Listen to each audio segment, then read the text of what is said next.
Судовите и извршителите во трка со времето се заплеткаа како да не ги избришат долговите што според новите закони за облигациони односи и извршување треба да застарат бидејќи се постари од 10 години, додека со измените на кривичниот законник експресно се ослободија од одговорност функционерите. Апелационите суди и извршителите, наместо да го спроведуваат законот, тие чекаат уставен да пресече, а министерот за правда допрва ќе ги собере засегнатите страни за да се најде решение. Со оглед на тоа дека постои различна пракса на судовите и извршителите во нивното постапување во поглед на имплементација на измените и законот за извршување, а имајќи ја предвид и одлуката на 4 апелациони судови донесена на заедничката средба одржана на ден 2.10.2023 година дека согласно законот за извршување, извршителот и судот немаат законска можност да запрат извршување надвор од одредбите на законот за извршување. Министерот за правда Кренар Луга во текот на наредната недела ќе организира состанок со представници од релевантни институции, политички партии и засегнати страни заради изнаоѓање решение кое ќе придонесе за надминување на овој проблем.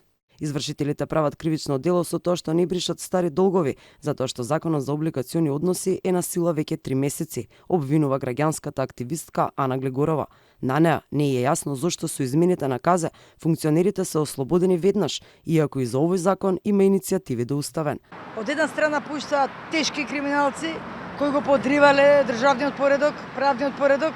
кој од службена должност од членот 353 тежок криминалец пушташ на улица и тој тежок криминалец ќе го повтори тоа дело со многу ниска казна, 6 месеци, 3 години, го избриша оној дел